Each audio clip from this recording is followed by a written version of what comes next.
My name is Ella, and at 31 years old, I thought I had finally figured out what a good marriage looked like. 7 years with Tyler, my husband felt solid, comfortable, like the kind of love that only gets stronger with time. We had our routines, our little Thursday night rituals, our shared dreams about the future. But on one ordinary autumn evening at exactly 9:47, my phone rang with a call that would shatter every single belief I held about my life. A police officer's voice came through the line, professional but gentle, and said 6 words that stopped my heart. "Your husband is in the hospital." Then came the horrible pause before he added with another woman. "Before I tell you what happened next, I need to know where you're watching from. Please hit that like button and subscribe, because what I discovered at that hospital was a betrayal so calculated, so complete, that it took months to uncover every layer. The truth about Tyler's double life was worse than anything I could have imagined. Now let me take you back to the moment before that call when I still believed in us. I was standing in our bedroom that Thursday evening folding laundry fresh from the dryer. The warmth of the towels against my hands felt comforting normal. Tyler had texted me around 6:30, saying he'd be working late at the architectural firm, nothing unusual about that. His exact words were "stuck here finishing the Riverside project drawings, probably won't be home until 11, order dinner without me." I'd already eaten leftover pasta, watched half of a documentary about ocean conservation, and started the laundry. The kind of ordinary evening that makes up most of a life together. Outside our bedroom window, I could see the maple trees lining our street in suburban Connecticut, turning those brilliant shades of orange and gold. The temperature had dropped to about 65 degrees that afternoon, that perfect autumn coolness that makes you want to wear sweaters and drink apple cider. Our house, a modest 2-story colonial we'd bought 3 years ago, sat on a quiet cul-de-sac where neighbors knew each other's names and kids still played outside until dark. I loved this house. I loved this life. I remember checking the time on my phone, 9:45, and thinking Tyler would probably be another hour at least. Then the phone rang. The number showed as unknown, which I almost never answer, but something made me pick up that night. Maybe intuition, maybe just chance. The officer identified himself as Officer Rodriguez from the New York State Police. His voice had that particular quality of someone who delivers bad news often enough to have developed a technique for it. Calm, clear, measured. He asked if I was Ella Harrison, married to Tyler James Harrison. When I confirmed, he told me there had been an accident on Route 87 about 2 hours north. Tyler was alive, stable, being treated at Mercy General Hospital for injuries including a concussion, broken ribs, and various lacerations. He would be fine, the officer assured me, but I should come to the hospital. Relief flooded through me first. He's alive. He's going to be okay. My mind immediately started calculating, how fast can I get there? What do I need to bring should I call his parents? Then Officer Rodriguez spoke again. "Ma'am, I need to inform you that there was a passenger in the vehicle. A female passenger. She's also at the hospital with more serious injuries." I stood there in my bedroom, a half-folded towel in my hands, trying to process this information. A female passenger. My first thought, my immediate assumption, was work-related. Of course. Tyler was probably giving a coworker a ride. Maybe carpooling to some client meeting I'd forgotten about. Karen from his office lived somewhere upstate, didn't she?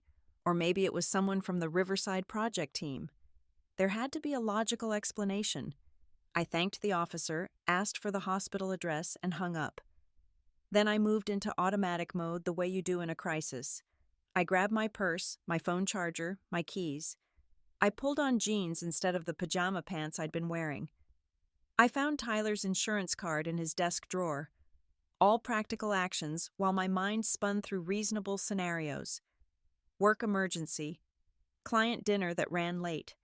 Definitely something with a simple explanation. I tried calling Tyler's office line as I headed to my car, but it just rang and rang. Makes sense, I thought, it's after 10 at night. Then I tried his work friend Marcus, the one he played basketball with on Tuesdays. Voicemail. I left a brief message. "Tyler's been in an accident. He's okay, calling to see if you knew about any work trips tonight." The drive north felt surreal. Route 87 stretched ahead of me dark, except for the occasional truck stop or rest area glowing like islands of light. I had the radio on low, some late-night talk show discussing the early winter storm forecasted for next week. My hands gripped the steering wheel, and I watched the mile markers tick by. 60 miles to go. 50. 40. My mind kept circling back to reasonable explanations. Maybe his assistant Karen needed a ride because her car broke down. Or maybe it was someone from the client's company and Tyler was being professional offering transportation. He was always thoughtful like that, always the one to volunteer to help. That's one of the things I loved about him. His kindness, his reliability. I passed rest stops. I'd seen 100 times on trips to visit Tyler's brother in upstate New York. The Travel Plaza at Exit 43, the scenic overlook at mile marker 72. Everything looked different at midnight, lonelier, more ominous. But I pushed those thoughts away. Tyler was hurt. That's what mattered. I needed to get to him. When I finally pulled into the Mercy General parking lot, the clock on my dashboard read 12:23. The hospital was a modern building, all glass and steel, lit up bright against the dark sky. I parked in the first spot I found and practically ran to the emergency entrance. The automatic doors whooshed open, and that particular hospital smell hit me immediately. Antiseptic floor cleaner, something vaguely medicinal that makes your stomach clench. The ER waiting area held a scattering of people at this late hour. An elderly couple huddled together near the vending machines, the woman dabbing at her eyes with a tissue. A young man with his arm in a makeshift sling scrolling through his phone with his good hand. A mother trying to soothe a feverish toddler. All of us waiting, all of us worried, all of us caught in our own personal crises. I approached the check-in desk where a tired-looking nurse with gray streaks in her dark hair looked up at me with professional sympathy. "I'm here for Tyler Harrison," I said, my voice coming out steadier than I felt. "He was in a car accident." The nurse typed into her computer, nodded, and picked up a phone to page someone. "Have a seat," she said gently. "The doctor will be out shortly." I couldn't sit. I stood near the window overlooking the parking lot, watching my own reflection in the dark glass. Behind me, the wall clock ticked past 12:30. I pulled out my phone and texted Tyler's number, even though I knew he wouldn't see it. "At the hospital, waiting to see you, love you." The message showed delivered but not read. After what felt like hours but was probably only 10 minutes, a doctor emerged through the double doors. She was a middle-aged woman with kind eyes and her dark hair pulled back in a practical ponytail. "Dr. Patterson," she introduced herself, shaking my hand. "Are you Tyler's wife?" I nodded and she gestured for me to follow her to a quieter corner of the waiting room. Tyler sustained a moderate concussion, 3 broken ribs on his left side, and multiple lacerations that required stitches, she explained. "He's stable. No internal bleeding, no spinal injuries. He was very lucky. He's unconscious right now, but that's not uncommon with concussions. We're monitoring him closely, and he should wake within the next few hours." I felt my knees go weak with relief. He's going to be okay. Then I asked about seeing him, and Dr. Patterson hesitated just slightly. "Of course," she said. "But first, there's something you should know about the circumstances of the accident." Before I could ask what she meant, she continued, "Would you like to see your husband first? We can discuss the details after." I said yes immediately. She led me down a corridor that seemed to stretch forever, our footsteps echoing on the polished linoleum. We passed other rooms with partially open doors, glimpses of other people's emergencies. Then we stopped outside the ICU, and Dr. Patterson turned to me. "The woman who was with him in the car," she said quietly, "she's in surgery. Her injuries were more serious. Internal bleeding. She'll likely pull through, but it's going to be a longer recovery." I processed this information, still thinking coworker-client, someone work-related. Why would Tyler be driving someone at night 2 hours from home? The question nagged at me, but I pushed it aside. First, I needed to see him. We entered the room. Tyler lay in the hospital bed, surrounded by machines that beeped and hummed with mechanical precision. An IV line ran into his left arm. Bandages wrapped around his head, partially covering his light brown hair. His face, normally so animated, looked peaceful, but marked with bruises that were already starting to darken. A cut above his right eyebrow had been stitched, the black thread stark against his skin. I moved to his bedside, automatically pulled up the plastic chair, and took his right hand in both of mine. His wedding band was still there, the simple gold band we'd chosen together 9 years ago. For some reason, seeing that ring comforted me. Whatever had happened, whatever strange circumstances had put him in that car, he was still my husband, still the man I'd built a life with. His chest rose and fell steadily beneath the thin hospital gown. I studied his face, looking for any sign that he might wake. The Tyler I knew. The man who made terrible puns at dinner parties. Who cried at the end of that animated movie about the robot last year. Who held me through 2 miscarriages and promised we'd keep trying when I was ready.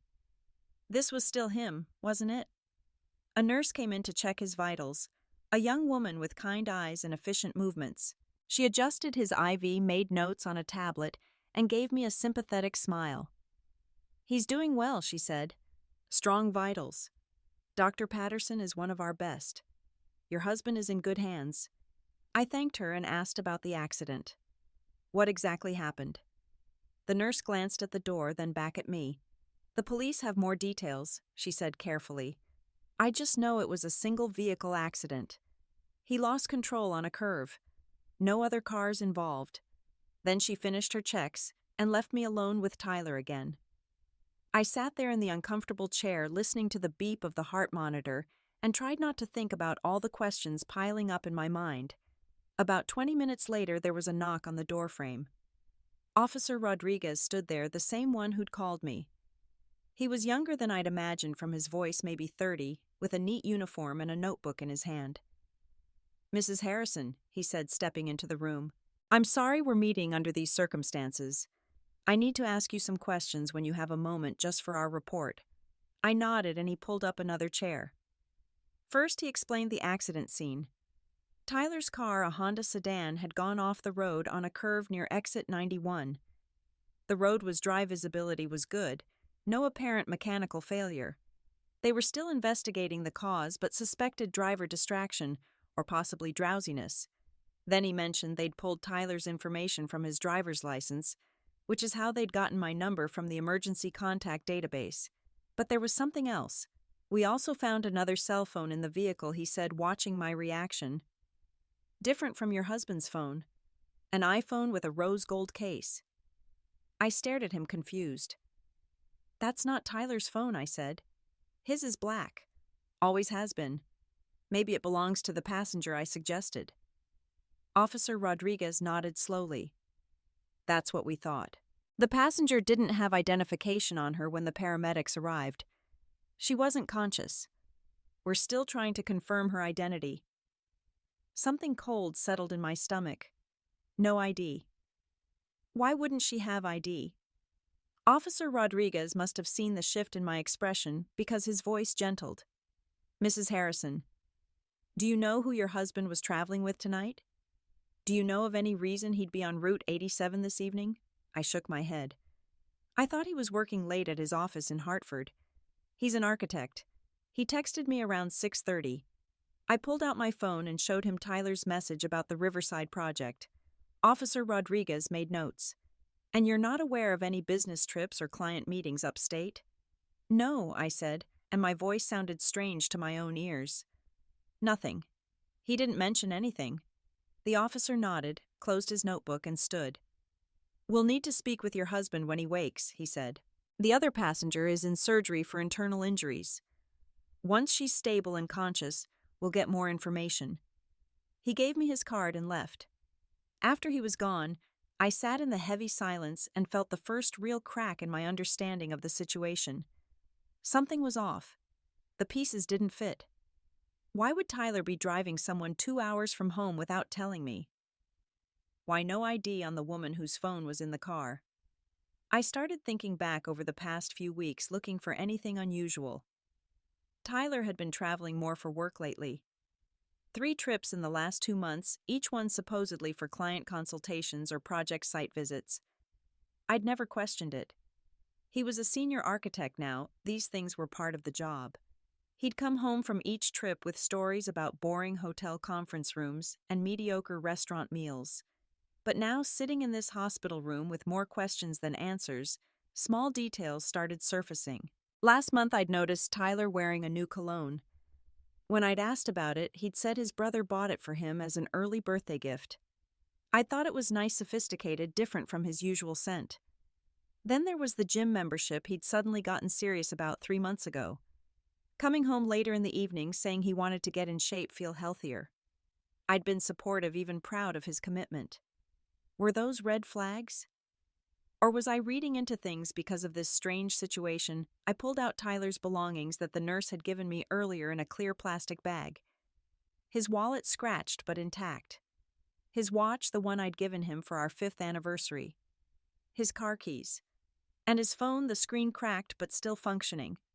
I unlocked it. I knew his password. Our anniversary, October 14th. The phone opened to his home screen, a photo of us from last summer at Cape Cod. We looked happy, tanned and smiling, my head on his shoulder, the ocean behind us. I stared at that photo for a long moment, then started checking his recent activity.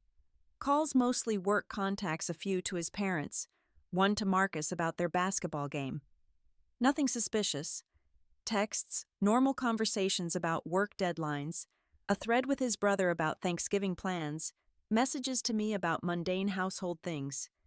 Where did you put the batteries? Don't forget we have dinner with the Johnsons Saturday. All perfectly ordinary. I felt a wave of relief.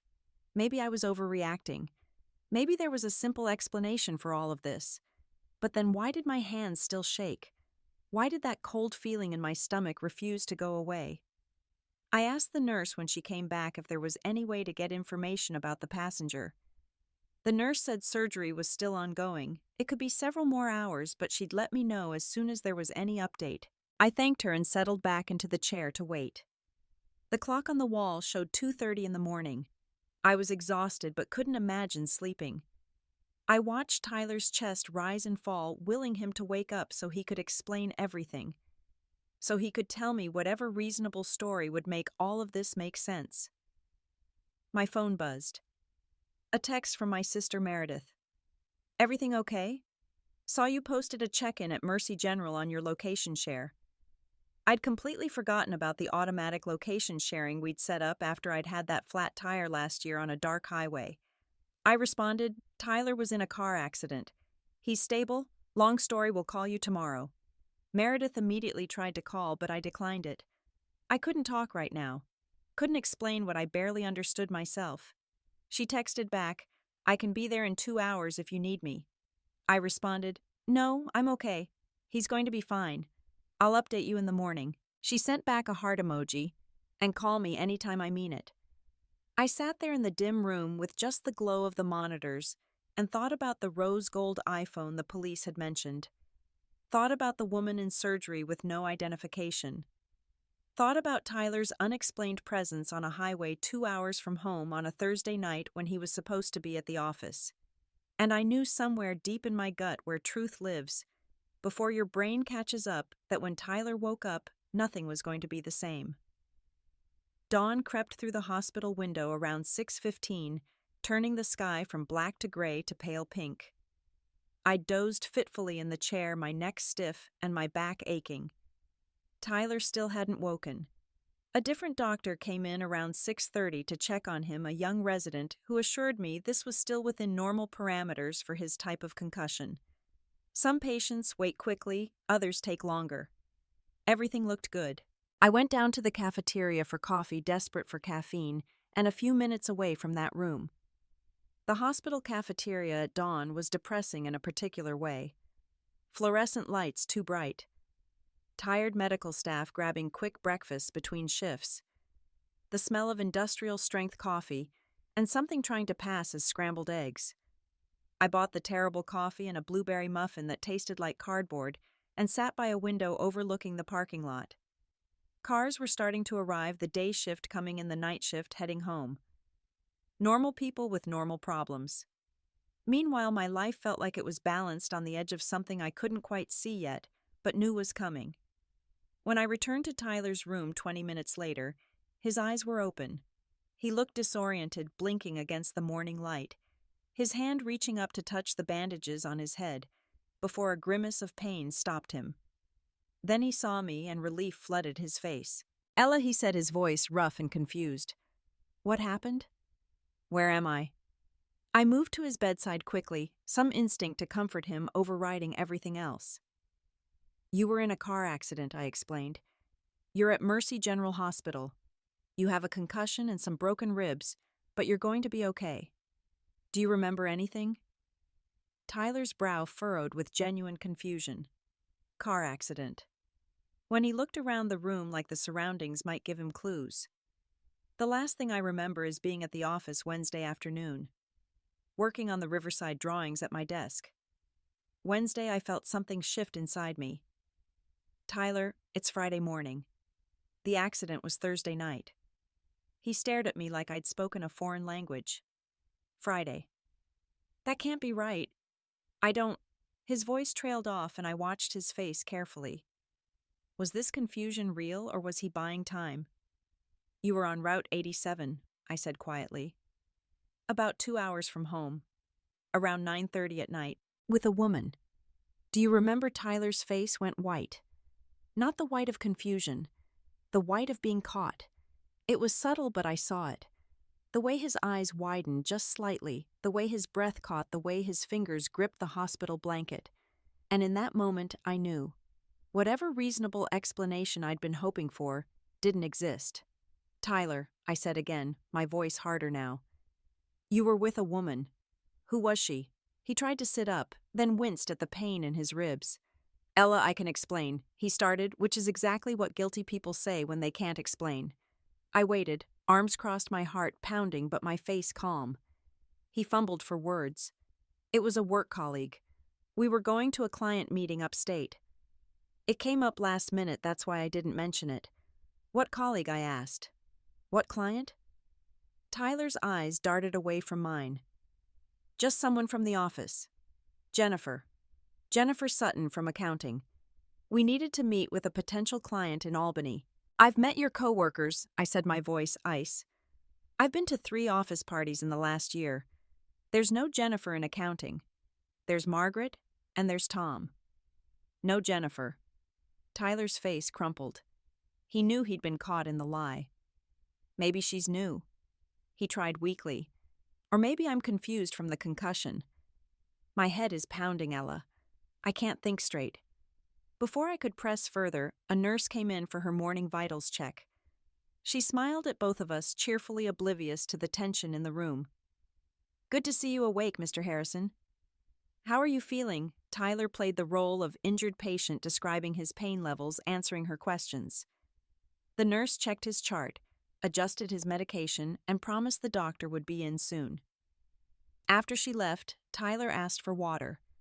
I helped him drink from the plastic cup, my hands steady, even though my insides were churning. 7 years of marriage doesn't evaporate in one conversation, no matter what lies might be between you. Some part of me still wanted to take care of him, still saw him as the person I'd promised to love in sickness and health. But another part, a growing part, knew everything was wrong. "Tell me the truth," I said once he'd finished drinking. "All of it." Tyler looked at the ceiling, at the machines, anywhere but at me. "I can't," he said finally. "Not yet. My head is pounding, Ella. Everything's fuzzy. Just give me some time to remember clearly." He was playing the injury card, buying himself time to construct a better lie. I felt anger rising in my chest, hot and sharp. "The police have another phone from the car," I said, watching his reaction. "A rose gold iPhone." "Know anything about that?" Tyler's eyes widened again. "What phone? I don't know anything about that." Another lie. I could see it written all over his face. His tells were the same as always. The way he blinked too fast. The way his jaw tightened. The same tells I'd seen when he'd lied about forgetting to pay the electric bill or about eating the last of the ice cream. Small lies back then. "What size were these lies?" I stood up from the chair. "I'm going to find out who she is," I said. "The woman you were with." Tyler grabbed my wrist weakly. Ella, please. Just wait. Let me explain when my head's clearer. I pulled my wrist away gently but firmly. No more waiting, I said. No more lies. Then I walked out of the room. In the hallway, I almost collided with Officer Rodriguez. He was talking with Dr. Patterson, both of them looking serious. When they saw me, they paused. Mrs. Harrison, Officer Rodriguez said, "Do you have a moment?" "Is she out of surgery?" I asked. "The woman from the accident." The officer nodded. "She's in recovery, stable condition. Still heavily sedated, but the surgery went well." "Can I see her? I need to know who my husband was with." Officer Rodriguez exchanged a glance with Dr. Patterson. "That's not standard procedure," he began, but I cut him off.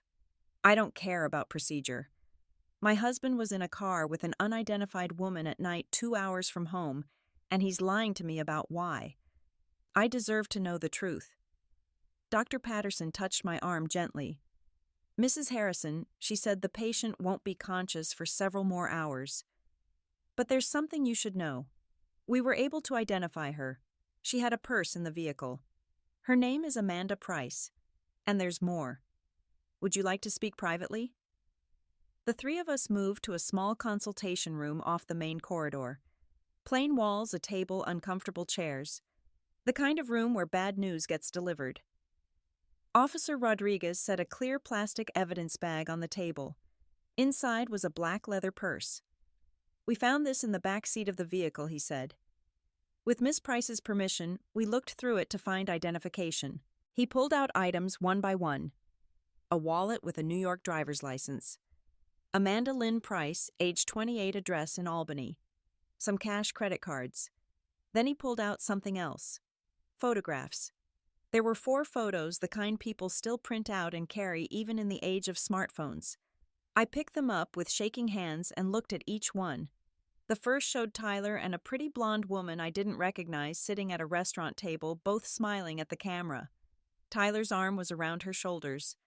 The second photo showed them on a hiking trail somewhere, mountains in the background, both in casual outdoor gear. The third was at a beach, the woman in a sundress, Tyler in shorts and a t-shirt, sunset behind them. The fourth was a close-up of them kissing. The photos spanned different seasons, different locations, not one event, not one trip. Multiple occasions over what had to be months. I stared at Tyler's face in these pictures. He looked happy, really genuinely happy. The way he used to look with me. The way I thought he still looked with me. "There's more," Dr. Patterson said quietly. She pushed the evidence bag toward me. Inside was a hotel key card. Mountain View Inn, dated yesterday. And a small paper bag from a pharmacy. Inside the bag was an unopened pregnancy test. The room tilted. I gripped the edge of the table. A pregnancy test. "It was purchased yesterday according to the receipt," Officer Rodriguez said. "We don't know if she's taken it or what the results might be. But given the circumstances, we thought you should know everything we found." I couldn't breathe. Couldn't think. The photographs. The hotel key. The pregnancy test. My husband with another woman. Not once. Not a mistake. Multiple times. Multiple places. A relationship. A whole secret relationship. And possibly a pregnancy. "Can I see the text messages?" I heard myself ask. "If you have her phone." Officer Rodriguez hesitated. "That would typically require a warrant," he said. "But given that you're the spouse and this involves potential fraud or abandonment, and Miss Price is unable to consent or deny permission. At the moment I can show you some of what we've seen." He pulled out Amanda's phone already unlocked and scrolled to the text message thread with a contact saved as T. The most recent messages were from the past week. I read them with growing horror. Amanda. "I have something important to tell you." Tyler. "Tell me Friday in person." Amanda. "It can't wait. I'm 3 weeks late." Tyler. "What are you sure, Amanda? I'm taking a test tonight. We need to talk about this." Tyler. "Meet me Friday. We'll figure this out. Don't panic." Amanda. "I'm not panicking. But we need to make decisions." Tyler. I know. Friday. I promise." I scrolled up, reading days and weeks and months of messages. Plans for trips. Tyler saying he told me he had a conference. Amanda asking when he'd tell me the truth about them. Tyler always stalling. Just need the right time. Soon, I promise. She has no idea. She has no idea.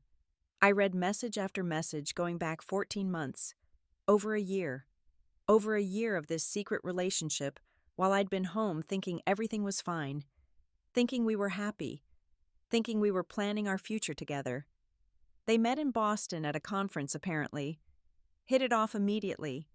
Started with emails, progressed to texts, then to meeting up whenever Tyler could invent a reason to travel. All those work trips. All those late nights at the office. All those times he'd come home and kissed me hello and asked about my day and made love to me and told me he loved me. All while he was living another entire life with Amanda Price.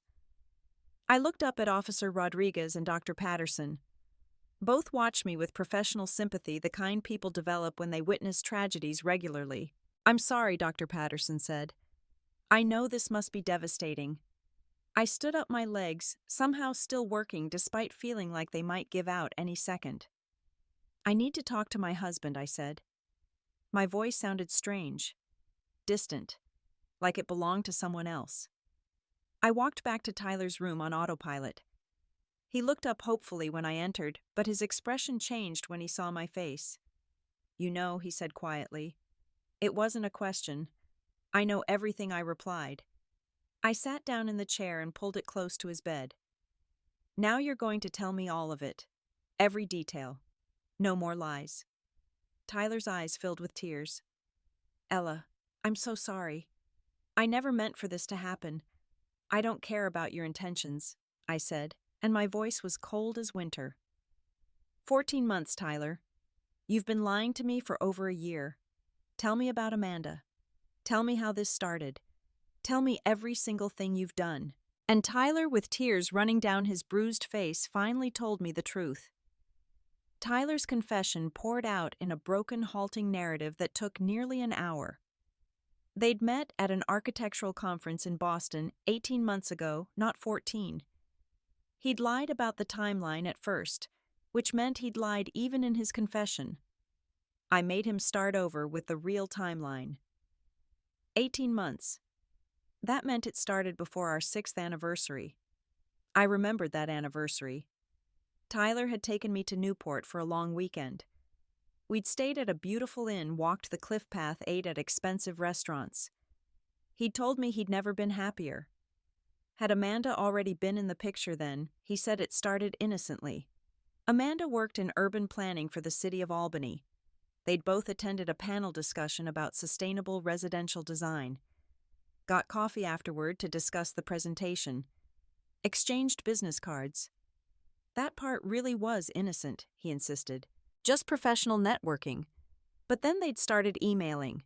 Ideas about projects, articles. They'd found interesting professional stuff. Then the emails became more frequent, more personal. She made him laugh, he said. She got his jokes about architectural styles that I'd always found boring. She understood the pressure of his work in a way I apparently didn't. I listened without interrupting, even though every word felt like another small cut. He described how the emails led to texts, how they started video chatting supposedly about work, how he found himself thinking about her throughout the day, how guilty he felt, but how he couldn't seem to stop. Then about 15 months ago, he'd had a legitimate work trip to Albany. He'd asked if she wanted to meet for dinner. Just as friends, he claimed he'd told himself. That dinner changed everything, according to Tyler. They talked for 4 hours, closed down the restaurant, walked around downtown Albany afterward, the summer air warm, everything feeling electric and new. He kissed her that night, and she kissed him back. And suddenly he was a person he'd never thought he'd become. A cheater. Someone living a double life. He described how it escalated from there. He started inventing reasons to travel. Client meetings that didn't exist. Site visits that were actually weekends with Amanda. Sometimes she'd drive to Connecticut, and they'd meet at hotels an hour from our house. Places where no one would recognize him. He created an entire alternate phone number through an app so they could text without me seeing. What about the rose gold phone, I asked. That's her actual phone, he admitted. She left it in my car last month. I was supposed to mail it back to her, but kept forgetting. I'd hidden it in the glove compartment. I asked about the trips I remembered. The one in September when he said he was touring a potential project site in the Berkshires. Really with Amanda at a bed and breakfast. The long weekend in August supposedly at a conference in Philadelphia. Really with Amanda at the Jersey Shore. Every single work trip in the past year had been a lie. Did you love her? I asked. Tyler's face crumpled. I thought I did. I don't know. It wasn't real life, you know. It was like this fantasy where nothing was complicated. Where we just had fun and didn't have to deal with bills or chores or any of the hard parts of life. He looked at me with desperate eyes. It wasn't about you not being enough. You were perfect. You are perfect. I just got caught up in something exciting and new, and I didn't know how to stop. When did she find out you were married? I asked. Tyler looked ashamed. Not until about 8 months in. I'd told her I was divorced. Showed her pictures of this apartment I'd rented in Albany, said my ex-wife lived in Connecticut. Amanda believed it for months. Then one day she found my real social media. Saw pictures of us together. Recent pictures. Obviously still together. Obviously married. She confronted me. Tyler continued. I thought it was over. But then I begged her not to leave. Told her I was going to tell you soon, I just needed the right time. Promised I'd get divorced and we'd be together for real. And she believed me. Or wanted to believe me. So we kept seeing each other and I kept stalling on telling you and she kept giving me deadlines I'd miss. What about the pregnancy? I asked, and my voice finally cracked. Tyler closed his eyes. She texted me 3 days ago saying she was late, that she was scared, that we needed to talk in person. That's why we were traveling last night. I told you I had to work late, but really I was driving to meet her. We were going to stay at this hotel, take the test together, figure out what to do. He opened his eyes and looked at me. I was panicking, Ella. I didn't know what to do. If she was pregnant, everything was going to come crashing down anyway. So you were going to tell me? I asked. Or were you going to convince her to get an abortion and never mention it? Tyler didn't answer, which was answer enough. I stood up. I need you to understand something, I said, and my voice was steady now. Clear. 7 years, Tyler. 7 years I trusted you completely. Never once checked your phone or questioned where you were. Never suspected a thing because I believed in us. I believed in you. And all of it was a lie. At least half of it was a lie. Ella, please, he started, but I held up my hand. I want a divorce. The words came out calm and final. Tyler's face went white again. No, please. We can fix this. I'll end things with Amanda. We can go to counseling. I'll do anything. Please don't leave me. But I was already walking toward the door. My hand was on the handle when I turned back. You'll be discharged soon, I said. Don't come home. Figure out somewhere else to stay. I'll have your things packed and ready. My lawyer will be in touch about next steps. Ella, you can't just leave, Tyler said desperately. I'm injured. I have nowhere to go. I gave him a look I didn't know I was capable of. You should have thought of that before you spent 18 months building a life with someone else. Maybe Amanda can help you. Oh, wait. She's still in the hospital recovering from injuries she got while in your car driving to your secret hotel to deal with your possible pregnancy. Guess you'll have to figure it out. I walked out and didn't look back. The elevator ride down from the ICU floor felt both endless and too short. My hands shook as I pressed the button for the ground floor. When the doors opened to the main lobby, the morning sunlight streaming through the windows felt offensive. How could the sun still be shining? How could the world just keep going when mine had imploded? I made it to my car in the parking lot before I fell apart. Sat in the driver's seat and finally let myself cry. Deep wrenching sobs that felt like they'd tear me in half. I cried for the marriage I'd thought I had.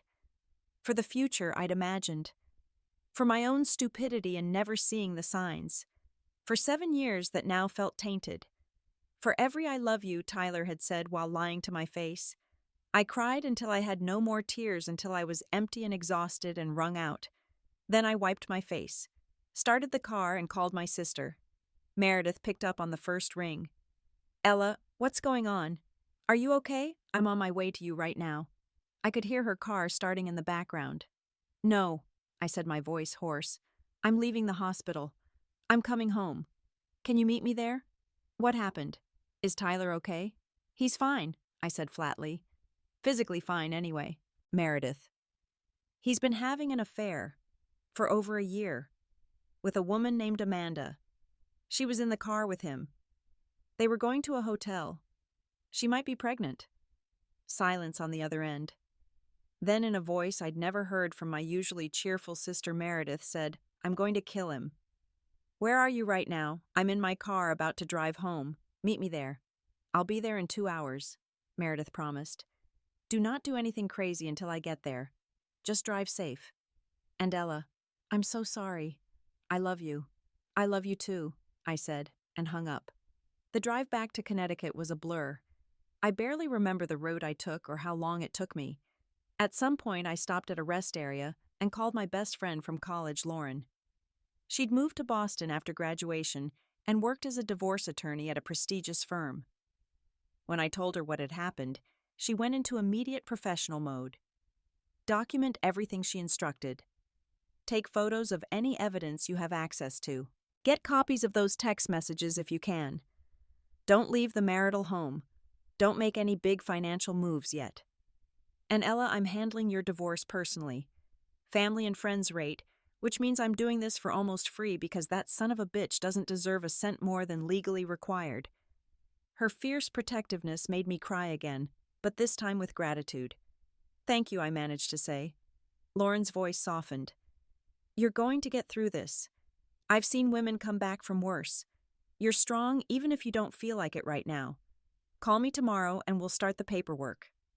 When I finally pulled into my driveway around noon, the house looked exactly the same as when I'd left it 12 hours earlier. Same blue shutters. Same maple tree in the front yard. Same welcome mat on the porch. Everything looked normal, but nothing was normal anymore. Nothing would ever be normal again. I walked inside, and the first thing I saw was the laundry I'd been folding when the phone rang. Still sitting on our bed, the clothes probably wrinkled now. It felt like a lifetime ago, like a different person's life. I went straight to Tyler's home office. If I was going to do this, I was going to do it right. I started going through his desk drawers, his filing cabinet, his laptop. I found credit card statements he'd kept hidden in a folder marked Old Tax Documents, charges